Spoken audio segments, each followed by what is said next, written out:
Hello,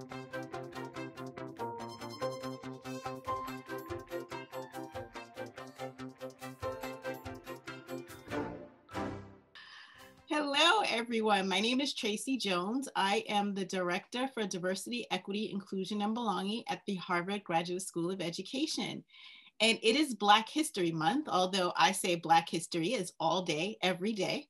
But just for the month of February, we're really going to talk about what Black excellence is, especially in education. So I want to introduce who I'm here with today, and that is Nick Brooks, who is a doctoral student at the Harvard Graduate School of Education. And so what I hear about you, Nick, is that you are really interested in diversifying the teacher pool, as well as leadership opportunities for people of color, and specifically in this case, Black folks. So could you just share a little bit with me about your work prior to coming to HGSE? Yep. Hey, everybody, and great to have a conversation with you, Tracie. So before I came to Harvard, I was first a teacher in Prince George's County, Maryland, the wonderful, beautiful, gorgeous Prince George's, as they say, where I taught math. And one of the things that always stood out to me during that time is that we had an excellent group of people, but our building was never fully staffed. We always had one substitute teacher, two substitute teachers. And during my 4 years there, it was always a struggle for our principal to get fully hired great people because our school is a turnaround school. And so that work carried to me when I was with Teach for America. First, I started off as a coach, just working with people who were teaching actually my students who had gone to high school.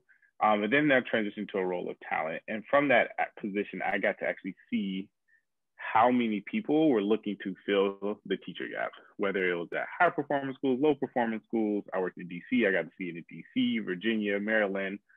And it got me to thinking, what will it take for us to be able to not only have more teachers in our classrooms, especially for kids who look like me, but also how do we get more of those teachers who are Black and brown? And that was predominantly the student population in the DC area of minorities. And so that kind of got me thinking, well, how do we actually diversify the teacher force? What are the steps to take?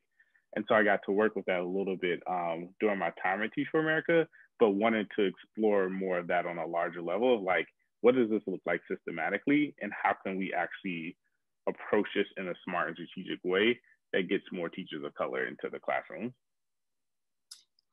Clarifying question, I guess. So you were looking at the teacher pool. Were you looking at it for teachers broadly or through the Teach for America system as you were recruiting through Teach for America? So first it was through, the broadly always was in the back of my mind when I was a teacher of how can I get my school or support my principal into becoming fully staffed? That was always the broad issue.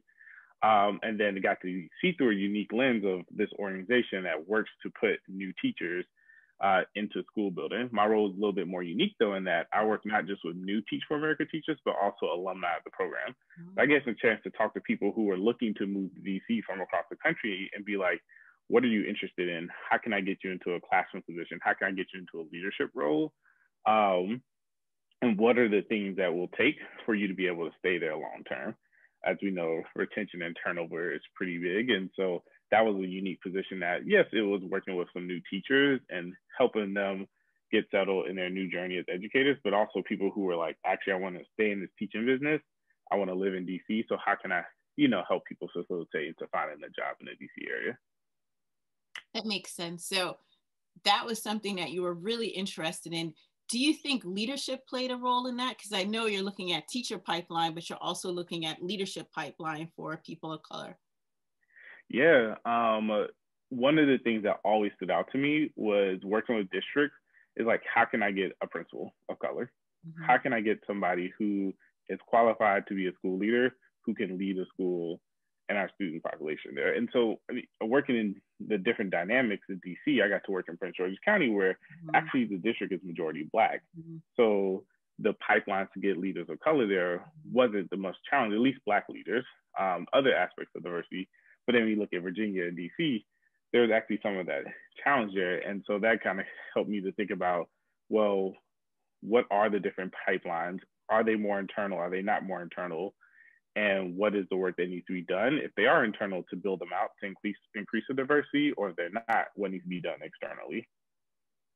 A question as you were saying that, because I know that about PG County, Did you see that you could maybe sway some teachers from PG County into the DC public school system? Or it's like, I'm in PG County, I can move through the system, I'm happy to stay? Yeah, it was a mix because there was a lot of great people who wanted to stay in Prince George County. A lot of my friends who stayed and worked up that leadership pipeline, but there were some people who wanted to go to DC. And I think one of the most interesting things about the DC area is that there's a wide difference in pay between Virginia, Maryland, and DC. And so some of the people who actually were going to DC for the pay reasons, like I need to go to DC, they're offering more money. And some people are like, actually, I prefer more stability.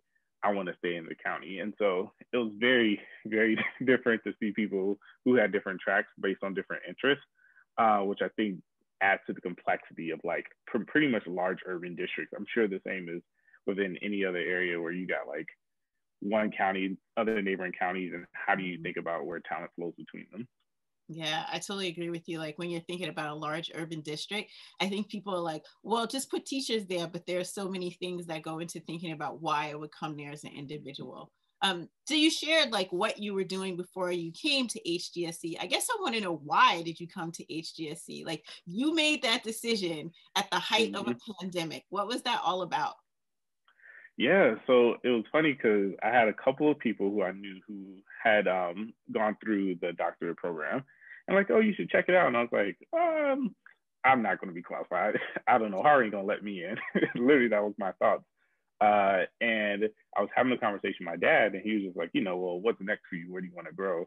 And I was like, that's a great question. I don't know yet. I had this background in instruction. I had this recent entry into the talent world, and I wasn't sure where the two merged together. And so my dad actually made me sign up for the GRE. He was like, I don't know if you're interested or not, but you're going to take this exam. And so that was like one path. But I think the other path is I was just having conversations with people who had worked in these, senior level roles in the district. And I started to think about, what was their path? What did they learn? How did they get there? And what they're interested in. And what I kept seeing actually was, there wasn't a lot of people in these roles who, one, looked like me, and then two, a lot of people had gone back to school to learn about what's next for them, and particularly doctorate programs. So I was like, okay, well, maybe I shouldn't just, take this fully off the table. And I think the final thing that pushed me was I was having a conversation with my friends, and they're like, do you feel like you're still growing? And I felt like at the time, I've gotten good at being a coach. I've gotten good at the talent, but I still didn't know like what is the key levers that's going to actually push this at the systems level. And so that ultimately pushed me to apply. And I was very fortunate enough to get in and get here. But I think in the sense, it was this further question of like, how do we still not figure everything out? I've been working for 10 years and I still don't know all the answers. And so how do I push myself to get closer to figuring out those answers for myself? So first, shout out to Dad. Thank you for sending him to us. But now that you're here, I mean, I know it's only one semester that you've been here. Like I said, it's a pandemic, but the questions that you had, or the questions that were formulating when you were in the field, have you seen that you've been able to answer some of those questions, or have they gotten bigger just from the classes that you've been taking? Yeah, so they have definitely gotten bigger. So my research so far has been around the principal level, and like what does it take to maintain and retain principals of color. And one of the most interesting facts one of my classmates had found out in our research was that 76% of superintendents are white men. While if you look at the teaching force, I think about 3/4 are women. And then we even add the number, what is the number of women of color and people of color, and how do they, go up to the superintendency level? It's still very small across the country and not representative of what the 40 to 50% of students of color in our public schools. And so to me, it further broadened the question of like, well, not just now teachers, when we look at leaders, what is actually happening that's preventing our leaders of color from getting into leadership, not just at the principal level, but at the district level and the superintendency level. And so that has like piqued my world of interest. And like now it's like, okay, well, I actually want to research this answer and find it out. And that's gone a lot into kind of the work I've done so far. And it's actually fueled my interest even more in terms of like, what does diversity look like in education across the board? So I know you don't have the answer to that, But I do, knowing that you've been in the field for 10 years, you were a teacher, you were a coach, you were or in the talent acquisition side, like, what do you think that looks like from the very beginning when you're getting people of color interested in teaching, right? I've heard from folks before, like, I'm not going into education. I can make more money as a lawyer or as a doctor, or in marketing. Like, how do you get people of color and specifically Black folks to think about moving into teaching? Yeah, I think what I've been looking at is a lot of like community-based internal pipelines, particularly. Like, I think there's a lot of great organizations and groups who are working to increase the number of people of color. But I find that my story particularly was that, like, my parents probably don't watch this, so they may see this, but like, a couple of your parents are like, well, you're going to school, but do you want to be a teacher? Like, does that lead to money? How can you financially take care? And I think that a lot of people have that same conversation around, like, does it actually work as a pathway, especially when you're trying to quote unquote reach economic mobility. And so I found that if you can start introducing the concept and the belief of teaching at the early age in the community, like, this is why the benefit of having community teachers, this is why this is important. How do you then work to get back into the program, in tandem with like increasing the amount of Black and brown students into college access and then get into education, I think is important. I always think back to my mother, who grew up during the civil rights movement, back when Black people were only doctors and teachers in Greensboro, where she grew up at, and how everybody she knew was a teacher. And like, what did that community feel look like when you can go home and say, my teachers live X, Y, and Z? So I'm always thinking about internal community pipelines of like, how do we expose you more to teaching? How do we get you invested in it? And how can that play out later down the line to then increase the teacher level, to then leader level, and hopefully the systems level? Yeah, I think you're right. Like, we have to start at a young age so people see that as valuable. Because I agree, my parents are from the civil rights era too, and like teaching and education was like so valued. And shout out to Mom for Greensboro. She probably was involved with a lot of stuff. So Yeah. appreciate A&T, my parents are Aggie down. They will never let us down. Yeah, So. shout out to them. But one thing I do know about you is community engagement is important to you. Can you talk about how you've engaged the community in the schools that you've worked with?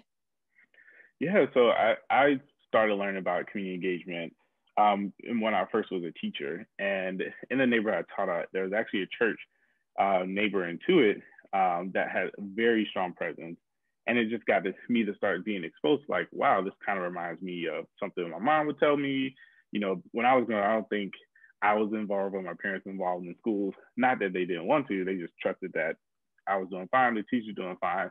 So once I became a teacher, I actually started to see what it would look like and the benefits of having the community deeply invested. We're talking about after school, 5 days a week. And that like exposed me to like the benefit of having a group like that. And then one of my friends, who's an educator here in DC that was doing the work with a school at Stanton Elementary called the Creative School, he was partnering in terms of like, hey, I'm actually doing this work on the ground, trying to implement a boys and girls program at this elementary school. They're hugely focused on community and family engagement. Why don't you come check it out? How can I get you involved? And from that process, I just got to widen my spectrum of what it looks like to actually design with a family and community and how to bring those designs into schools and see the benefit of that on children, staff, and community members.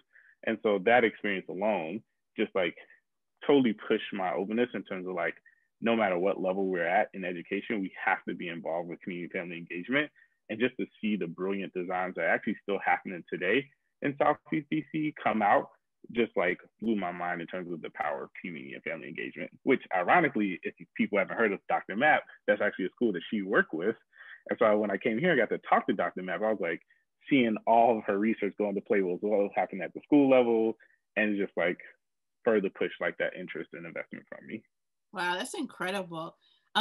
So many different people are watching this. So I wonder what you could share with parents who are like, I love that idea. I don't even know where to start to get engaged with my kids' community. Mm-hmm.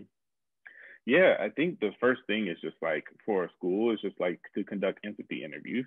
So if you're parents, how do you push a school just to like share what is your voice? What do you want to see happen in your school community? What do you want for your child? Or what do you want for kids who live in your community? I think that's the smallest step. And just being able to like gain just the voices, the evidence, or share your perspective with staff members, I think it's just like such a huge progress in including families and engaging. And so the best way you can get your voice in, I think will definitely help out schools. And so, yeah, that would be the first step for sure. And say I'm a teacher and I'm like really interested in that. I'm like, this makes sense. I've actually listened to Dr. Mapp or read some of her articles. How can I get my school to actually want to do this type of community engagement? Yeah, so far I have not been in a school building where people didn't wanted the parents' voices to be involved. And so I think it's just starting with finding the people on the ground, like who in the building is really interested in getting more of family and community voices involved. With that, how do you then gather those people, organize around them to say, great, if we want to do this, how can we bring this to our school leadership team and talk about the importance of it? And even if you're starting with small numbers, we just want to interview 5, we want to interview 10, 15, 20 community members. I can't see a world where somebody's going to be like, or if I was the principal, like, no, I don't want you to do that. But I think once you gain that evidence, build those stories out, then you can say, use that to then push for further groundwork for community and family engagement. Oh, we've interviewed 15, 20 people. We heard a summary of the small sample size that these are 3 things that's really important. 2 of them match with our school, 1 of them doesn't. How can we amplify what we're doing and tell people about the work we're doing that matches up with them? And how do we change this if it doesn't? And I think building your own coalition is kind of like community organizing at the school level, building that coalition, organizing and pushing for it. I see once you get people involved, it's great. And then let's say everybody has a big pushback. If you let the parents be the leaders of that, they will definitely for sure listen. Every school, if there are 15, 20 parents come up to build talking about we want this, schools are going to listen for sure. That's a great point. So if you're a parent, get some other parents and have your voice be heard. And if you're a teacher, grassroots organizing. I like the point that you said start small, because sometimes you're like, I got to take on the whole school. But if you realize you can start small and build from there, you can actually see some momentum. So thanks for sharing that. No so problem. we're talking about parents, we're talking about community. You came to graduate school during the pandemic. So you can actually zoom out. And I know you don't have the answer, but would love to hear your thoughts on like, what ways can community be involved in supporting their young people during this pandemic? So not just parents, but schools, and you mentioned the church, like how do we wrap around services to support our students? Yeah, I think one of the biggest things I feel like students still need is connections to other people. Even me as a student, like you'd be surprised how a Zoom working library session has like done wonders for me just to like build community with other people, focus on my schoolwork, get work done. And so like, even though people fear that community can be built virtually, it can be. And so how do you learn how to create those spaces and find the spaces that are actually engaging for students and implement them? Whether that's, I know this sounds very random, but like I had a group of kids I know who experienced a cooking class on Zoom together. And they actually really liked it. And so how do you then be creative in those virtual spaces? And I think there are some people who are doing this very well in different ed organizations or at schools I've heard so far. But don't be afraid to maintain those communities. I think it's just very important. Yeah, thanks for sharing that, because I think people are overwhelmed. And when you're not in the midst of everything, you can actually give some sound advice. When you are, it's just like you're constantly on the cog and you're like, I don't know how to change what's happening to me. So thank you for that. Question for you. So you did a full semester, you're in a second semester. I know in your doctoral program, next year you actually get to choose classes. So based on, where you were in the field, what you've been learning, what are some classes that you're interested in? Are you thinking about cross-registering at other Harvard schools? Yeah, I am super excited to start to explore some classes throughout the Harvard community. So, I mean, first, no surprise, Dr. Matt Tracies, I definitely want to take a class with her, given the connection I've had from working in the school she worked with, friends who are peers with her. There's family and community engagement. I think with Marshall Gans, there's like community organizing that's very important. And I personally think like these strategies are something you can implement at the district level or systems level. So how can I like learn and internalize what I have here? I'm still a scholar of like race and equity. And so in the Kennedy School, I know Professor Khalil Muhammad teaches a class there. And so, you know, if he's watching, hopefully he'll let me into the class next semester. But it's definitely a class I want to take on race and equity. And then I also believe in understanding schools as enterprise. And so I want to look into a couple of business school classes too. My background was math and finance in undergrad, believe it or not. And so it's always been a curiosity of like, how does that play? And I think I have a strength in thinking about operations. And so gaining a little bit more expertise there is a couple of options. Who knows? There might be a divinity school class. There might be a law school class. There's a lot of options there, but so far those are like standing out to me. Yeah, you never know, right? The year starts to happen, you take one class and it also like spirals and you're like, oh man, I think I want to take this class. So I would offer that if you can't take all the classes, you can audit some classes, and some faculty members are like, you don't have to come to all classes if you audit. Look at my syllabus and just show up to the ones you're really interested in. So don't overload yourself. I know students have a tendency to do that. I try to balance it out. That's good advice, because I was like, oh, there's a Cornell West class, there's a Henry Louis Gates. And so you try to like let you just show up in his class. I mean, I don't know how it's working on Zoom this year, but last year I would just go, like I would look at his syllabus and just show up for classes, like the guest speakers who I wanted to see, the topic. Yeah, he's so open. Amazing person, but you probably already know that. Look, that's great advice for me. I didn't know that. So I'm about to look at the syllabus next semester and probably pop into some classes, whether they're in person or virtual. Awesome. Either way, let me either get the Zoom link or let me walk in there. So I have a question back to the field. Like, these are unprecedented times, right? So what we did in the past for education, you know, we're going to have to think about doing things different with COVID. And, you know, as we're starting to think about in school versus out of school versus hybrid and not knowing how long, you know, we're going to be going through this. What might you suggest for future educators, especially folks who are going into Black and Brown communities that are under-resourced? What might you suggest for them to be positive, to think differently about in supporting their students? Yeah, that has been a lot of topics so far this semester of me and my cohort mates of what is changing. And I think there are like 3 to 4 things that come to mind. One, how do you even reinvent what virtual learning or remote learning looks like? I think long term, we can't escape the fact that technology is going to be in front of us. And what are going to be creative ways that can get students engaged online that still is manageable for the teacher, but then it also ensures like deep learning for kids. And so that's one aspect I'm thinking about. 2, I just can't help but think about the potentially expanding gap for students of color. We think about all the complexities of like internet access, how that has affected some of our students. I'm thinking of the context of DC, and what does a gap in learning potentially mean for our students? Are we able to navigate this gap pretty well so far?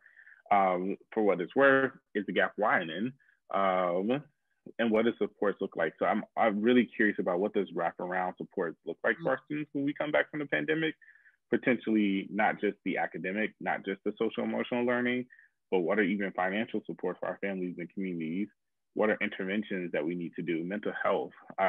Everybody's going through a pandemic in ways, and it can't just be about, let's get our kids back in school buildings. That will fix the issue. It won't. And so how are we thinking about the expanding wraparound services that are needed for our students? And then I think lastly for me, it's just, what does the day look like now moving forward? Is it a full 5-day in schools a week? Is it now 4 days a week, 1 day hybrid or 1 day virtual? Like, what does the schedule look like? And I have a feeling, you know, whatever is pioneered may not be pioneered in the schools for students who look like us.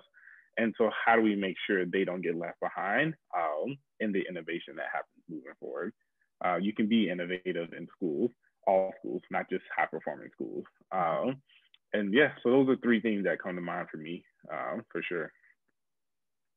And it's Black History Month, so, you know, I got to ask you a very Black question. What does Black excellence look like in the future of education? You know, Nick is finished, gotten his doctorate, he's out in the field. What does that look like? What are you striving for? What do you want to happen for the Black community? Yeah, so I think for me, Black excellence just like looks like sharing more of our stories of what does excellence look like, how that's differentiated for each community, for each type of Black person, for all Black people. Uh, a lot of times we forget that when we talk about Black people, we forget all of the variations of Black people that exist, and how can we all live freely and comfortably is like always the goal for Black excellence for me. I'm all about liberation. I'm all about all types of liberation. So personally, I can go on and on to that. I think personally, I wonder if how are we gaining more access of roles for Black leaders in school systems level? I think that for me, if I was to say 5, 10 years from now, I could say I, in conjunction with other people, have figured out what is the thing that is needed to shift the makeup of Black and Brown leaders, or not just Black and Brown leaders of color across the country.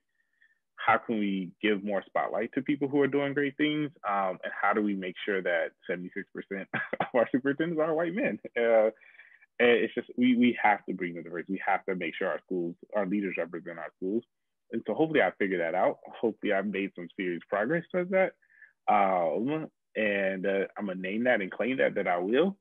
And so that if we're talking 5 years from now, Trace, I can be like, hey, here's all the things that I've done. Here's the research I've presented. Here's how we can make a path forward. But it's me just taking on that hat of like soaking in the blessing that I have to be a learner right now, and to soak it all in so that I can put it right back out when I leave Harvard. That's awesome. And I truly believe you. That's why I'm putting it out there, Dr. Brooks. Yes, because I will come find you in 5 years and say, hey, we want to do an alumni connection, because I heard you're doing such great things in the field of education. But any last thoughts before I let you go? Yeah, I think with Black History Month, one of the things I'm thinking about moving forward is how do we make sure the Black story is told correctly in education moving down the line, particularly this year alone. I mean, we've had the George Floyd, Breonna Taylor. What does telling this story historically look like for my generation, for the future, if I have kids, what will be in their textbooks and how they're told correctly? I tend to think about the stories of Martin and Malcolm and how people lean towards the Martin story, but then kind of try to vilify Malcolm, vilify the Black Panther Party, Fred Hampton, I mean, not Fred Hampton, Lord, Fred Hampton, and just how do we make sure we tell our stories correctly so that we can continue to learn from them, we continue to advocate for our community, and see excellence gets pushed on all layers. That's something I'm hoping for. That's powerful. I'm hoping for it too. I think when we think about, our parents' generation and the stories that are not talked about in our classrooms, I think we talk about them in community, but they're not in the classrooms. And I think that's for everyone. Black History Month, I say, is all day, every day, because I think it's not just for Black folks, it's for all folks. And to your point, how do we tell those stories so that we keep the richness of them and the truth of those stories so that everybody actually embraces the story of Black history? Yeah, I mean, I think about, I'm blessed to have a family who believes in storytelling and tells it down the line. Like my mother integrated in Greensboro. She went to school. They were calling her the N-word. She chose to go back to her all-Black school, Dudley High School, for people who are familiar with the Greensboro area. And like, that story is not necessarily told in the textbooks. That story is like, oh, Brown versus Board happened. Everything is great. What you don't hear is that schools are almost, if not more segregated today. And what was the experience like for people who, were integrated? And so I totally agree with you. Like, how do we make sure the stories that's happening now is told correctly? It's not washed over to make it seem like everything is politically correct. And how do we continue to learn from it so we can improve it? Yeah. And so I think for the folks listening, like, you should also be taking that on and also hold us accountable as educators. I think to your point about community engagement, parents' voices that actually speak out and speak up about those things, as well as those teachers who want to do that community engagement work. I think if we all do this work, that we will start to push the needle. And so I'm so thankful that you're here at HGSE, and I'm so thankful for your father that he made you take the GRE. And in 2 years, I will be calling you Dr. Brooks. So Dr. Brooks, thank you for being with us today. And for everyone who watched, thank you for listening to our conversation. Thank you, Tracie. I appreciate talking with you.